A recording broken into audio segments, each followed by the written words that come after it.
If a client is asking you to queue jump, then it's a pretty big red flag. If you break your boundaries, first of all, you'll just feel terrible about the whole project. It's not you, it's those clients.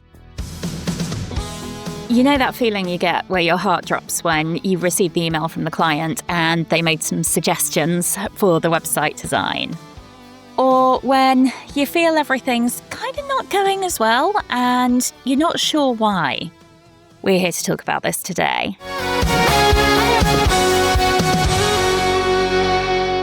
Hi, and welcome to another episode of Websites Made Simple. This is Holly Christie, hosting the podcast to help you, website designers and developers, have a much better web design career. Because trust me, doesn't matter how well it starts off, at some point we'll hit that bump on the road.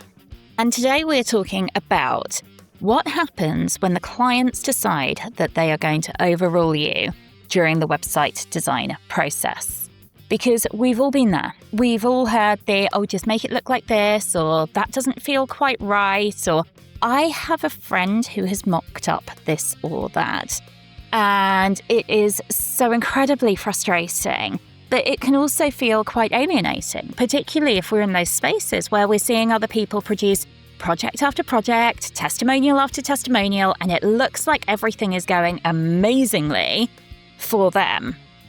And you're there with your sleepless nights hanging on by your fingernails thinking, what am I doing wrong? It's not you, it's those clients. Anyway, let's crack straight into it. So when you have a client who tries to override the project for whatever way or reason that they are doing it, and as I said in the intro, this could be that they want to lead the design, which is always a bit of an iffy thing, but sometimes they want to do that. It could be that they've seen something on someone else's website.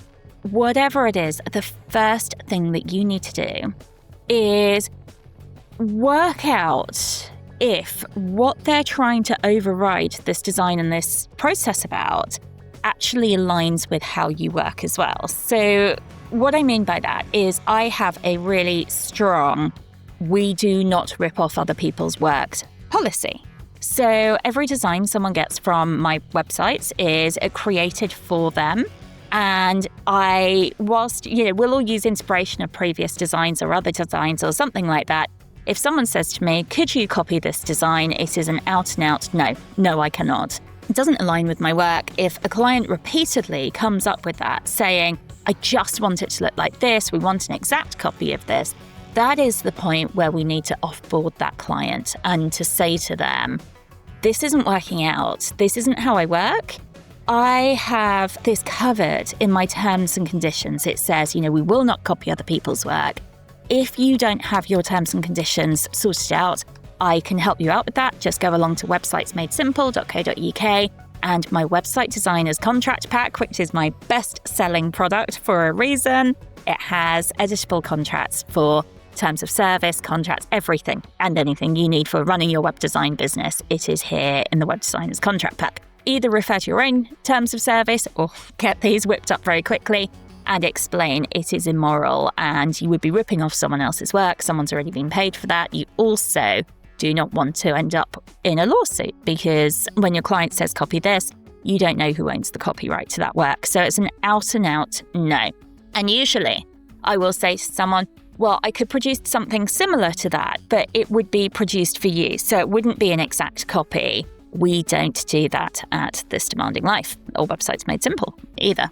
That's the first thing. If they're just saying, I would like something like this, find out what it is they like about it, and then you can use that to inform the design. And if you are not sure or not very tight on your design process, again, hop over to the website and I've got a load of resources there which will help you kind of really nail your web design process as well. But you should be having points during the website design where your clients do get to check in and they get to give you feedback on the website. Do not go and build an entire website and then show it to them at the end. Make sure that they do have this back and forth on the way through. It will make it much easier for you. But it does need to be a controlled back and forth. It can't be that they can just drop a message anytime. You do need set times that you speak to each other around them. So the next thing is, if it's just that they have a set idea of design and it's not really the way that you design, but you also know that the website's not going to be signed off without this part of the design being in there, then sometimes you just got to get on with it and do it. The client is the one who has to live with it, not you. If it's just a really crappy design, like I had a client who, they were really lovely and we've got a great working relationship and I do still manage their website and everything, but they very much wanted to lead the design and it wasn't a design that I particularly wanted to put my name to. But the only way we were going to get this website project over the line was if I did build it out this way. So that's what I did. And I just removed the site credits so it doesn't tell you who built the website there. It's not on my portfolio. The client loves it. That's the most important thing there. So the first thing, work out, is it a moral issue? If it is, don't do it. And if it isn't, then kind of put up and shut up, build it and move on. Something really important when a client is overriding, because they don't always just override in the design areas, they can try and override in other areas of the contract as well. So the first thing is, really do not break your boundaries around timescales and around payments. You have those boundaries there for a reason. We have the boundaries of the timescales so that we know that we can deliver the project in its entirety within that time and still be able to do the other things that we need to do within our businesses. And that could be the marketing, it could be looking at other projects. I am always working on more than one project at a time, so I can't necessarily rush something and I can't queue jump a project. And if a client is asking you to queue jump, then it's a pretty big red flag. And one of the things you'll find is if you break your boundaries, first of all, you'll just feel terrible about the whole project. It just won't sit right with you. But also the client will most likely be trying to get you to break other boundaries around stuff as well. So really stick to your guns. I have some terminology that I use with clients, and I often say to them, I want us to have a really good working relationship. In fact, that is like one of the first things at the beginning of my terms of service.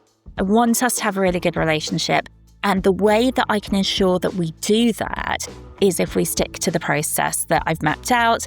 I've been a web designer for a long time, and I know that this is going to give a really meaningful experience for you. And that's it. And if they push back on that, it's up to you whether you reply. You've said your part and it's time just to move on. Or, it's time, if they keep pushing back, it might be worth considering whether they are the right client for you. And I know that it can be really frightening offloading clients or choosing not to work with someone, especially because sometimes work can feel quite sporadic, but it is never worth working with clients who keep you up at night.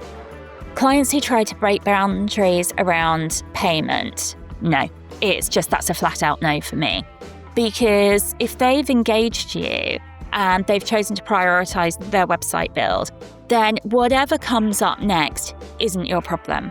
There are a couple of things where obviously if there was a family bereavement, you might want to flex your payment terms for them, but really do be careful with this one. I sometimes offer clients payment plans if I know that they would maybe struggle to come up with the payment at the time. Again, you can find the payment plan template in the Website Designer's Contract Pack. And it's a binding document. It says what everyone's going to set up to do.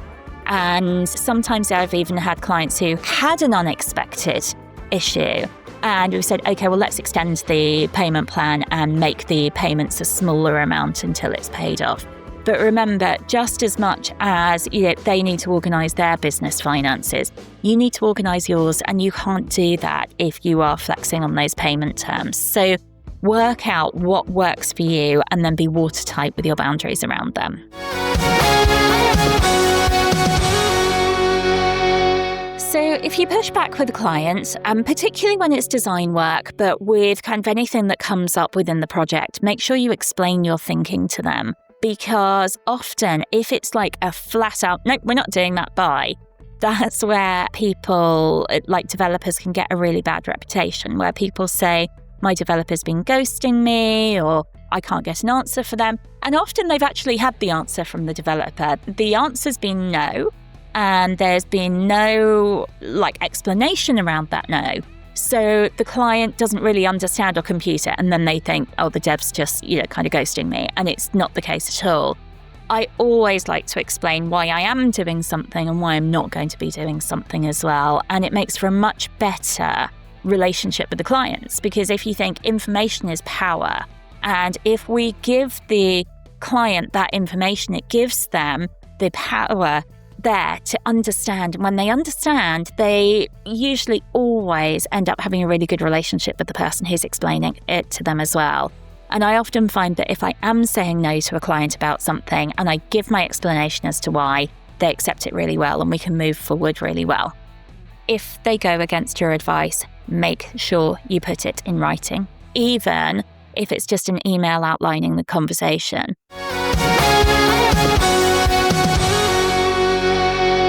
I've spoken before on the podcast about tricky clients that I've had, and there was one particular tricky client who I built her website for her, and all was well, and we got to the point of first draft, and I repeatedly said to her, I really think you should have individual service pages. And she kept saying no, she wanted all the services on one page. And I said to her, what about if we even just bundled these services and, just had a couple of pages and we put these ones together and these ones together? And she said no. So I came back to her with an email and I said, I just wanted to reiterate the importance of having individual service pages. It will really help with your SEO. It will help with the customer user experience, all of this. She came back, she said no, she just wanted it on one page. So after the website was launched, a little while later, she was getting inquiries, but she wasn't getting the kind of inquiries that she wanted. And they were falling down at the invoicing stage. And she consulted an SEO company. And the first thing that they said was, you need individual service pages. So she then came back to me and said, you didn't do the job properly, you didn't do the build properly. And I said to her, but I did. And I put it in writing that I advised this for you. And she said to me, oh, well, I thought it would be a better user experience to have all the services on one page. And so I came back and I said, I'm an award-winning website designer who specifically won an award in user experience and user journeys. Why did you think I'd advise you wrongly? And she argued it a little bit, and I was able to provide the evidence that I had recommended repeatedly that she had these individual pages. So it wasn't an easy experience, and luckily the website had been built and finished, so though I didn't need to worry about offboarding her.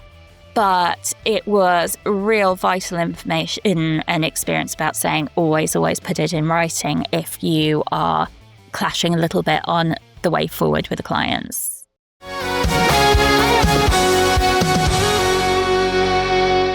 These clients as well, like I was saying about this particular one, didn't stay on retainer afterwards. And the one thing I would say is if you have a clash with clients during the website build where they're trying to override you, they are not the clients you want to keep on a retainer.